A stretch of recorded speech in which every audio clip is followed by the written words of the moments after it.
Hola, hermanos y hermanas, bienvenidos, bienvenidas a un estudio más en este medio que les compartimos, tanto vía Facebook como vía YouTube.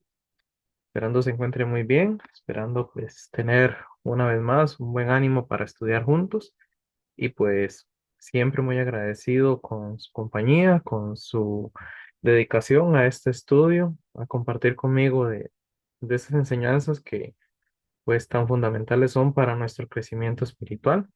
Así que, pues, bueno, agradecerles eso y pues esperando que estén con la misma ansia de continuar con lo que vamos a estudiar hoy, lo que empezamos a ver el día de ayer, recordando que estamos estudiando Primera de Pedro, capítulo 5 y vamos a retomar un poco de lo que estábamos viendo para continuar analizando este versículo que pues es evidente que está muy cargado de una enseñanza importante, muy profunda para nuestras vidas. Entonces aquí compartiéndolas visualmente, pues tenemos Primera de Pedro, capítulo 5. Ayer estuvimos hablando bastante en cuanto al hecho de el concepto de estar sujetos, ¿verdad?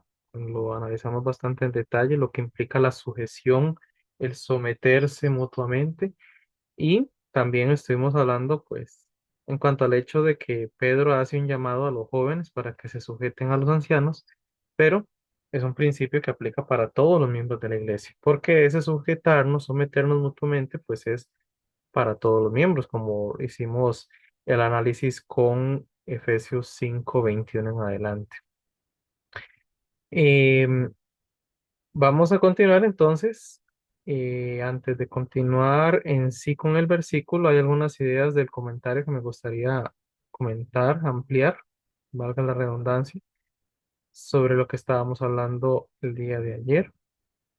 Eh, en primer lugar, bueno, dice por aquí, vamos a, vamos a continuar por aquí, dice, la actitud fundamental en la vida de los santos debe ser la sumisión.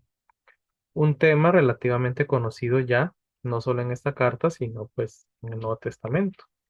Ya Pedro antes ha hablado de que nos sometamos a los empleadores, a las autoridades civiles y también dentro del matrimonio, ¿verdad? También lo mencionamos ayer. Y por supuesto que no se requiere menos de quienes están bajo el liderazgo del cargo divinamente instituido de pastor, anciano, liderazgo de la iglesia en la entidad más importante sobre la tierra, que es la propia iglesia de Cristo. Recalcando lo que ya hablamos ayer, que este es un llamado para todos los miembros. El de someternos unos a otros no es solo para eh, un sector de la iglesia, sino incluso los que cumplen función de liderazgo también están llamados a someterse.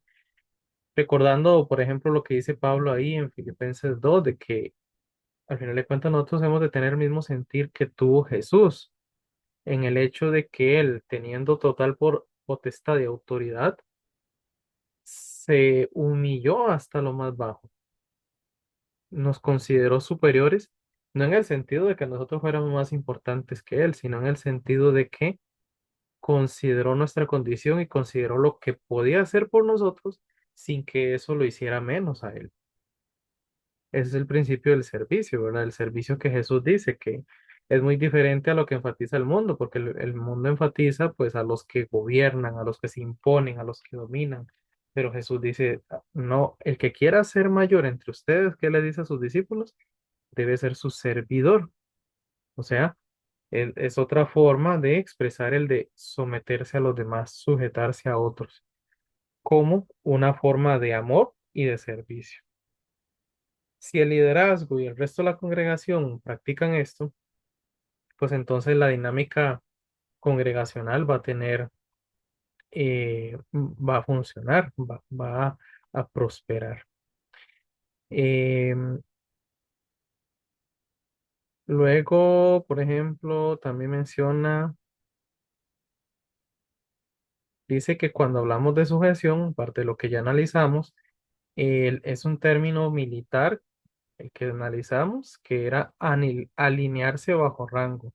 El apóstol llama a todos en la iglesia a dejar a un lado el orgullo de promoción personal y colocarse de manera voluntaria y respetuosa bajo el liderazgo de los demás, en este caso de los pastores o ancianos, sabiendo muy bien, ya lo hemos recalcado, que los ancianos pues a la misma vez están sometidos al dueño de la iglesia, al príncipe de los pastores, y por tanto, eso va a provocar que su forma de orientar, pastorear, alimentar a la iglesia, pues va a ser acorde al servicio que ellos mismos han recibido de Cristo y el privilegio que tenemos todos por haber sido redimidos en su sangre. También algo importante en cuanto, ya hablando específicamente de las funciones de liderazgo en la iglesia, porque como hemos dicho, lastimosamente, quienes cumplen función de liderazgo son los que más tentados están en cuanto al hecho de que el mundo enfatiza que el liderazgo, que quien lidera, pues tiene que ser alguien que obliga, que impone y que tiene intereses propios detrás de la función que ejerce, ¿verdad? Entonces, es importante pues tener presente que cuando hablamos de liderazgo dentro de la iglesia es una función más, como le hemos dicho. Pero también es importante notar que el liderazgo no depende de un título o de un cargo como tal. O sea, que no es porque a un miembro de la iglesia se le haya reconocido como el anciano, como el obispo, como el diácono, que por eso, eh, que hasta que se le dé ese nombramiento puede ejercer su autoridad, autoridad delegada de parte de Dios, ¿verdad? Aquí menciona, por ejemplo, a la iglesia en Corinto. Es un caso importante porque lo que encontramos en las cartas que Pablo les dirige a los hermanos en Corinto no habla de ancianos, no se dirige a los ancianos. Tal parece que, pues en ese punto de la iglesia todavía no había llegado a un punto, digamos, de organización para tener, por decirlo así, los cargos oficiales. Pero sí menciona un ejemplo claro que posiblemente tengamos conocimiento y es lo que menciona en 1 Corintios 16, 15 y 16, cuando les habla de la familia de Estefanas. Aquí Leo dice, hermanos, saben que la familia de Estefanas es las primicias de Acaya y que ellos se han dedicado al servicio de los santos. Os ruego que os sujetéis a personas como ellos y a todos los que ayudan y trabajan. Ven, entonces, ¿qué está haciendo ver Pablo? Que no deberíamos depender de un cargo oficial, que una persona, un hermano tenga un cargo oficial para no considerar que su influencia, su ejemplo, la forma en la que sirve la iglesia no sea algo digno de imitar y no sea algo digno también de, pues, involucrarse, ¿verdad? De hecho, ahí directamente usa la palabra, sujetarse a personas como ellos, no porque sean más importantes, no porque sean más valiosos, sino porque reflejan lo que hemos hablado de que ellos actúan como administradores de la gracia de Dios en sus vidas. Lo que han recibido, dígase bienes materiales, dígase eh, capacidad de dirección, dígase pues capacidad para enseñar, cualquiera que sea el don, el servicio que pueden prestar, lo hacen pues efectivamente con la conciencia de que lo están haciendo para el Señor. Entonces son dignos de ser imitados, son dignos de ser seguidos, son dignos de ser escuchados y de respetárseles. Otro ejemplo que da Pablo está en 1 Tesalonicenses 5, 12 y 13. Le repito la cita, 1 Tesalonicenses 5, versículos 12 y 13, donde Pablo también dice, os rogamos, hermanos, que reconozcáis a los que trabajan entre vosotros y os presiden en el Señor y os amonestan y que los tengáis en mucha estima y amor por causa de su obra. Entonces vean que aquí no utiliza la palabra sujeción, pero prácticamente lo que describe Pablo es la forma de cómo sujetarse. no es rendirles tributo y pleitesía, no es adorarlos, no, es respetarlos, es estimarlos, es admirar lo que hacen y dejarse guiar por ellos, sabiendo que ellos están sirviendo como reflejo del amor que Dios les ha dado a ellos. O sea, una vez más, tienen claro que sirven al Señor, no se sirven a sí mismos. Y eso se evidencia en la forma en la que sirven a la iglesia, en cómo trabajan entre la congregación, cómo presiden y amonestan, dice aquí Pablo. Entonces, vean que esas son cualidades que al final de cuentas, ya el nombramiento oficial como anciano, como diácono, cualquier nombramiento que se le quiera poner, ya debería de llegar no como porque va a empezar a servir cuando se le nombre como tal, no, sino es algo que ya es parte de su vida como creyente, es parte de su vida como miembro de la iglesia. O sea, diciéndolo en otras palabras, aquellos que ya vienen ayudando y trabajando, que presiden, que amonestan, que trabajan entre la iglesia, y es evidente que lo hacen por amor, porque pues no tienen un cargo oficial, no se les está pagando un salario para que lo hagan, sino porque surge de su corazón. Eso es el reflejo de cómo ellos están sujetos a la cabeza que es Cristo y lo que los motiva a hacerlo. Por consiguiente, ya el título de anciano, el título de diácono, pues cualquiera que se le quiera poner, se convertirá en una mera formalidad porque ya no es un requisito para servir, ya sirven y por tanto ya ha de considerárseles dignos de ser seguidos, admirados y respetados. Eso es clave, ¿verdad? Porque también se ve mucho en las iglesias que pues andan, hay quienes andan como viendo qué congregación los contrata, qué congregación les nombra oficialmente para entonces, ahora sí es que hasta que no me nombraran yo no voy a empezar a trabajar. Y lastimosamente a veces ese es el pensamiento de quienes salen de institutos bíblicos, que piensan de que eso les da automáticamente el derecho y hasta el deber de parte de la iglesia de pagarles, y si no les pagan, pues no van a servir.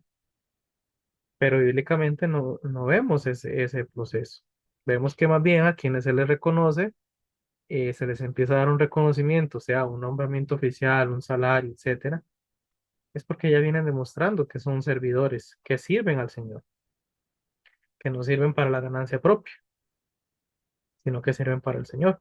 Y por ahí hemos hablado que al final de cuentas, quienes se dedican a la iglesia, pues saben muy bien que este no es una clase de ocupación para enriquecerse y para tener gran éxito y tener todas las cosas que quieran. No, pues Dios siempre provee, nunca deja de proveer lo necesario para subsistir. Y puede que llegue un punto en que puedan tener eh, un buen reconocimiento de parte de la iglesia, pero al final de cuentas ese nunca debe ser el propósito. El propósito debe ser aprovechar el privilegio para servir. ¿Ok? Entonces, eso también me parece muy significativo en esta idea. Luego dice eh, que como puede verse en el contexto más amplio, los cristianos deben estar sujetos a todo aquel en autoridad, pero especialmente en la iglesia. Bueno, esto que estamos hablando, ¿verdad? El crecimiento espiritual florece entre aquellos que practican una actitud de sumisión. Un rebaño no sumiso, por otra parte, dificulta el ministerio de los pastores y pierde una característica clave en la santificación. Y aquí cita Hebreos 13:17, que una vez más habla de la función de los pastores. Y dice, Hebreos 13:17, obedeced a vuestros pastores y sujetaos a ellos, porque ellos velan por vuestras almas, como quienes han de dar cuenta. Y vean aquí, lo importante, para que lo hagan con alegría y no quejándose, porque esto no os es provechoso. Ven, el llamado también, el llamado es a los dos lados, tanto a quienes ejercen esas funciones de autoridad, de liderazgo, como también para la congregación, el resto de los miembros, cómo se sujetan a ellos para que funcione la dinámica. ¿Ok? Ahora, eso por este lado. Continuemos con el resto del versículo. Ahora sí. Entonces, permítame compartirle de nuevo aquí la guía visual del software bíblico Logos. Entonces, analizamos, igualmente jóvenes están sujetos a los ancianos y todos sumisos unos a otros, revestidos de humildad. Ya esto lo hemos comentado. Vean que es parte de lo que hemos venido hablando. Este llamado de sujeción no es únicamente para los más jóvenes o únicamente para los dirigentes de la iglesia, los pastores, los ancianos, los maestros. Es un llamado de todos los miembros. Este concepto de unos a otros es muy importante en la escritura porque viene de un griego, aquí lo pueden ver a su izquierda, el griego que se traduce como aleiloi, que en esencia significa unos a otros. Lo importante de este unos a otros es que es uno de los términos más usados a lo largo de todo el Nuevo Testamento. Y vamos a encontrar muchas formas, o más bien muchos verbos que están ahí en ese unos a otros. Aquí, de hecho, el mismo diccionario lo menciona. Dice, bueno, por ejemplo, vamos a ver si este lo dice aquí. Romanos 12:10. Amaos los unos a los otros. Luego en Romanos 13:8 también, amaros unos a otros. En el Romanos 15:5 es que tengamos entre nosotros un mismo sentir. 1 Corintios 12:25 dice que los miembros todos se preocupen los unos por los otros. Gálatas 5:15 dice que en este caso es un ejemplo este, más bien negativo, que dice que es mordéis y os coméis los unos a los otros. En Gálatas 5:17 es en cuanto a los deseos de la carne que se oponen unos a otros. Este es importante, Gálatas 6:2, sobrellevad los unos las cargas de los otros. Efesios 4:25, somos miembros los unos de los otros. Colosenses 3:13, soportándoos unos a otros. Primera de Tesalonicenses 4:9 dice que os améis unos a otros. Santiago 4:11 es un ejemplo negativo, no murmuréis los unos de los otros. Y aquí avanzando un poquito, bueno, primero Juan 3:11 otra vez, que nos amemos unos a otros. Y lo mismo en segunda de Juan 5. Entonces, es importante esto porque es la forma en la que se describe cómo debería de funcionar la dinámica como iglesia. No debería ser que unos cuantos amen, soporten, eh, se preocupen por otros. No, que todos nos sujetemos unos a otros, que todos nos amemos unos a otros, que todos nos preocupemos los unos por los otros. Lastimosamente, pues, y esto lo hemos hablado bastante, el individualismo daña mucho las iglesias. Se fomenta y se ha normalizado el pensar de que al final cada quien con su vida y yo por aquí y el otro por allá. Hablamos de que somos hermanos, pero lo más que compartimos pues son unos cuantos minutos a la semana y lo que compartimos es únicamente el espacio donde estamos, pero no hay una verdadera interacción entre los miembros. A la misma vez la iglesia se conforma y muchas veces no crea espacios suficientes para que haya un compartir. Y la iglesia misma, pues también los miembros eh, dejan de considerarlo necesario. Entonces, en realidad, esa clase de interacción de iglesia, esa clase de unidad, de fraternidad, esa clase de coinonía que evidencia el Nuevo Testamento, muchas veces se queda corto. porque dejamos que el concepto social de que cada quien vale por su propia cuenta, pues nos termine menguando algo que es tan fundamental. Entonces, esto es importante verlo porque Pedro continúa recalcándolo. Revestido de humildad. El término que se traduce como revestirse, podemos verlo, vamos a verlo en este otro diccionario, a ver si nos aporta un poquito más. Vestir, revestirse, ponerse ropas. Es como usar una figura como que nos vistiéramos de humildad. Por ejemplo, no sé si alguno de ustedes, alguna de ustedes trabaja en alguna empresa que les den un uniforme, que andan aquí en el logo en el pecho o andan el nombre en la espalda de la empresa. Y el hecho de andar vestido de esa manera es para representar y distinguir a esa empresa de la que trabajan, ¿verdad? O sea, la vestimenta habla de a quién pertenece uno como empleado, a qué se dedica y cuáles son sus intereses. Vean que el vestido, digamos, la forma en que nos vestimos, pues también tiene mucho valor y socialmente, pues también, ¿verdad? Habla mucho de quiénes somos. Entonces, cuando Pedro utiliza aquí la figura de revestirse de humildad, lo que está diciendo es que la humildad debería ser algo que se note, que se evidencie. Debería ser algo que nosotros aspiremos a que sea lo que se refleje. Pero ¿cómo lo vamos a reflejar? No es diciéndole a todo el mundo, vean, yo soy humilde, miren, yo soy humilde. No, se va a reflejar en, contextualmente, la forma en la que nos sujetamos los unos a los otros. En el contexto de iglesia, pues ahí se va a evidenciar cuánto, en lugar de decir, no, es que yo soy autosuficiente, yo no necesito de los otros miembros de esta iglesia,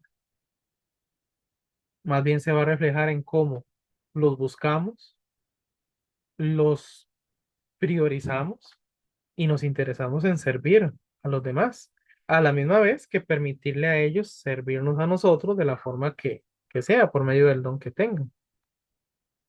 Y fuera de la iglesia, bueno, ya lo vimos también, cómo ha de ser la forma de tratar con un empleado, más bien con un empleador, con un jefe, cómo ha de ser con una autoridad civil, incluso pues en la casa misma, en el hogar. Ahí es fundamental la práctica del sujetarse unos a los otros. Ahí se refleja la humildad. La humildad es lo contrario de la independencia, el individualismo, la insensibilidad, la falta de empatía, porque humildad tiene que ver con verme igual que los demás, no considerarme mejor, no considerarme más importante, sino considerarlos como también valiosos, hijos e hijas de Dios, creaciones de Dios, y que lo único que me diferencia a mí en cuanto a los incrédulos es que yo ya recibí la salvación en Cristo y pertenezco a su reino eterno. Y en cuanto a los demás miembros de la iglesia, pues como Pablo dice, no hay varón ni mujer, no hay esclavo ni libre, todos somos exactamente iguales porque todos valemos la misma sangre de Cristo. Todo eso entonces tiene que ver con esa humildad que se convierte en un vestido, una forma de vestir que refleja realmente quiénes somos. Y para complementar esta idea, Pedro cita versículo de Proverbios 3:34, porque dice, Dios resiste a los soberbios y da gracia a los humildes. Una vez más, veamos que este tema no es nuevo de Pedro. Posiblemente se lo escuchó muchas veces a Jesús cuando habló de quién era el mayor en el reino de los cielos, ¿verdad? En aquella discusión que los los confrontó diciéndole, ustedes que venían discutiendo en el camino y ellos lo que venían hablando es de quién era el mayor. También Jesús dijo varias veces que el que se enaltece va a ser humillado, pero el que se humilla va a ser enaltecido. Entonces es un principio básico. Quien se enaltece no puede tomar, no puede tener lugar en el reino de los cielos, porque el que se enaltece, o sea, el que quiere ser reconocido, distinguido, lo que quiere hacer es tomar el lugar de Dios, que es el único que es absolutamente y definitivamente exaltado, glorificado y honrado por encima de todo. Es una forma de idolatría buscar el, el ser soberbios, porque es ponernos al nivel de Dios. Por eso es que Dios resiste a los soberbios, porque Él obviamente no va a compartir su lugar de preeminencia, soberanía y majestad con creaciones suyas, pero sí va a enaltecer, sí va a darle reconocimiento, sí le va a dar mérito a quienes reconocen su lugar, reconocen el lugar de Dios, reconocen su propio lugar y se subordinan a Él, se sujetan a Dios. ¿De acuerdo? Veamos aquí otras ideas antes de terminar. Bueno, lo que decíamos de la palabra revestido, dice que literalmente significa atarse algo encima. Es una manera figurada de que la persona se cubra con una actitud de humildad. Humildad tiene que ver con la actitud de quien sirve voluntariamente, aun cuando implique tareas que supuestamente son más bajas, pero en el reino de los cielos no hay un servicio menos valioso o menos digno que otro, porque todos son servir a Cristo, a su iglesia. Bueno, dice aquí algo que es muy cierto destacar, que la humildad pues no era una característica admirada en el mundo pagano del primer siglo y aún hoy pues tampoco lo es, ¿verdad? Aquí los que más se exaltan y a las personas que admiran son las que demuestran por su propia cuenta de que son importantes, de que son valiosos, de que son capaces, ¿verdad? Eh, Se reconoce al que lucha, al que trabaja, al que se esfuerza, el que salió adelante a pesar de todas las adversidades. O sea, siempre loando a la persona como tal. Luego dice, bueno, la cita, ¿verdad? De Proverbios 3:34, eh,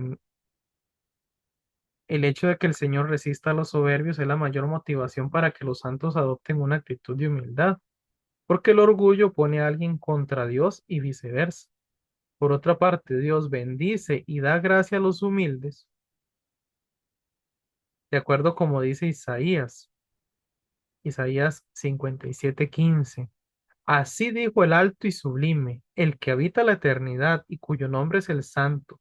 Yo habito en la altura y en la santidad y con el quebrantado y humilde de espíritu, para hacer vivir el espíritu de los humildes y vivificar el corazón de los quebrantados.